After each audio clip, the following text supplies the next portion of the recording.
Hello guys. तो energy conservation का पहला चैप्टर है एनर्जी सिनारियो, ऊर्जा परिदृश्य। ऊर्जा यहाँ पे दिया हुआ है। ऊर्जा को हम कई प्रकार से वर्गीकृत कर सकते हैं, जैसे कि primary energy and secondary energy, वाणिज्यिक और गैर वाणिज्यिक, यानी कि commercial and non commercial energy, Akshay और गैर नवीनीकरण ऊर्जा अर्थात renewable and non renewable energy.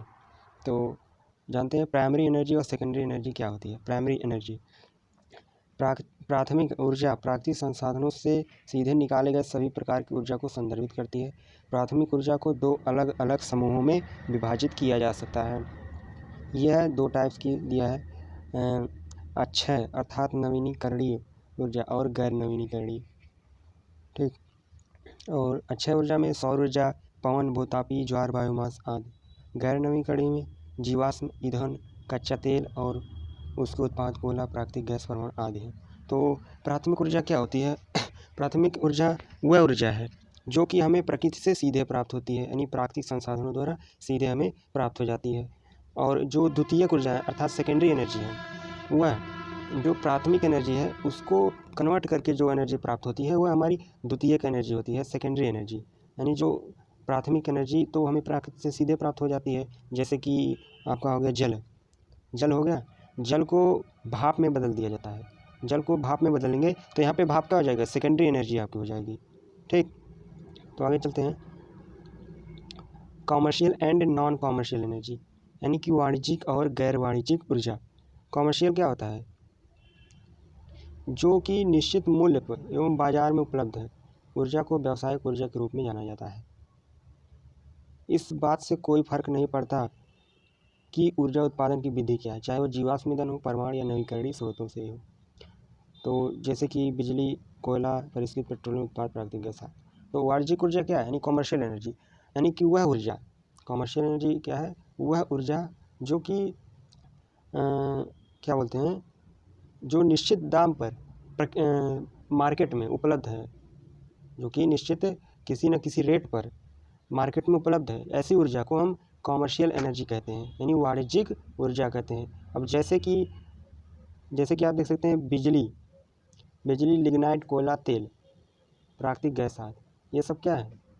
Market में उपलब्ध हैं, किसी न किसी रेट पर मिलते हैं। ठीक। इसलिए क्या है? Commercial energy. ठीक। अब गैर वाणिज्यिक ऊर्जा, non commercial energy. Non commercial energy क्या होती है?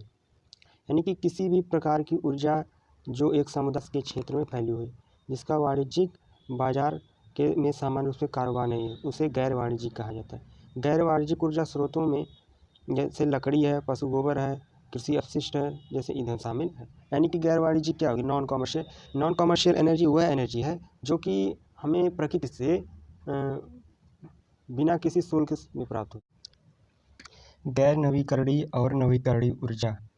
अक्षय ऊर्जा या नवीकरणीय ऊर्जा प्राकृतिक स्रोतों से प्राप्त ऊर्जा है जो अनिवार्य रूप से अटूट है। नवीकरणीय संसाधनों के उदाहरणों में पवन ऊर्जा, सौर ऊर्जा, भूतापीय ऊर्जा यानी जियोथर्मल एनर्जी, और टाइडल पावर यानी क्षारीय शक्ति, जल विद्युत शक्ति, हाइड्रो इलेक्ट्रिक पावर, ये सभी शामिल है। ये सभी जो है नवीकरणीय ऊर्जा है, यानी रिन्यूएबल एनर्जी। रिन्यूएबल एनर्जी क्या है? यानी कि जिन्हें जो रिसाइकिल होते रहते हैं, यानी कि एक बार यूज होने के बाद वो क्या होते हैं, मतलब रिसाइकिल हो आसानी से हो जाते हैं। ये रिन्यूएबल एनर्जी होते हैं।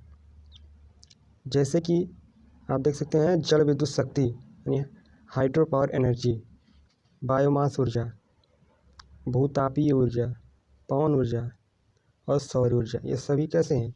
रिन्यूएबल एनर्जी यानी अक्षय ऊर्जा है।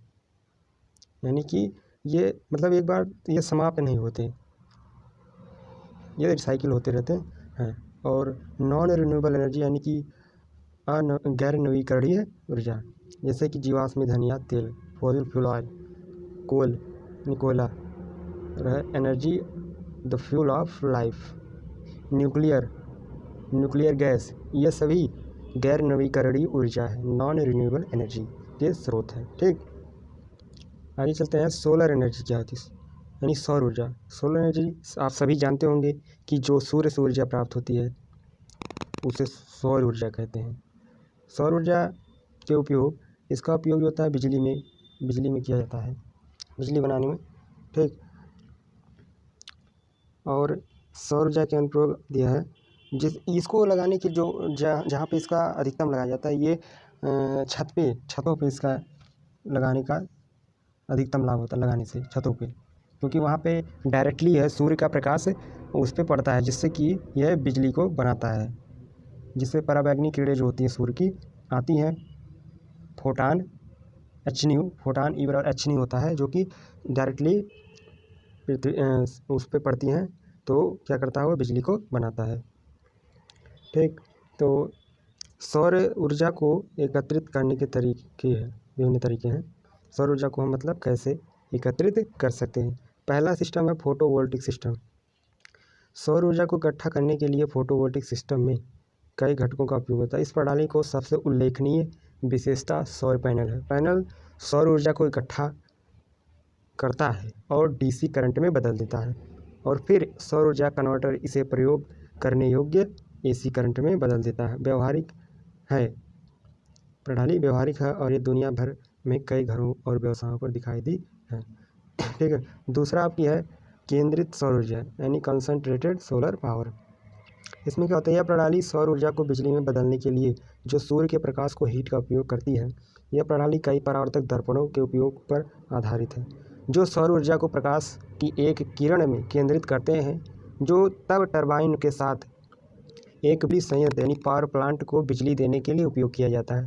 यह प्रणाली बड़े पैमाने पर संचालन में लागू की जाती है, और यह पारंपरिक बिजली संयंत्रों की तरह बड़ी मात्रा में बिजली का उत्पादन करने में प्रभावी है। तीसरा आपका टाइप है सौर जल तापन, यानी सोलर वाटर हीटिंग। सौर ऊर्जा संग्रह के लिए उन प्रणालियों में से एक है जो युगों से चली आ रही। पुराने समय में हम विभिन्न प्रकार के बर्तन जैसे कि काले बैरल का उपयोग कर हर दिन के उपयोग के लिए पानी गर्म करते थे, परंतु नई प्रणाली एक तकनीक पुनर्निर्माण से गुजरी है और उन्हें कई घरों में सफलतापूर्वक उपयोग किया जाता है, ताकि घर का सारा पानी गर्म हो सके। और सौर ऊर्जा को सौर ताप ट्रांसफार्मर के माध्यम से एकत्र किया जाता है। सौर ऊर्जा के लाभ, एडवांटेजेस ऑफ सोलर एनर्जी। ठीक है।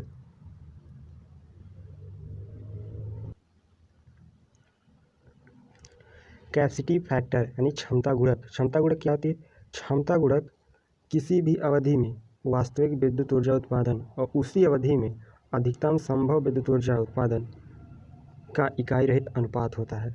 अर्थात क्षमता गुणक जो होती है, कैपेसिटी फैक्टर, वो मतलब कि जो रियल में जो इलेक्ट्रिसिटी एनर्जी का प्रोडक्शन हो रहा है बटे में मैक्सिमम संभव विद्युत ऊर्जा के उत्पादन के अनुपात के बराबर है। इसका कोई मात्रक नहीं होता है। ये होता है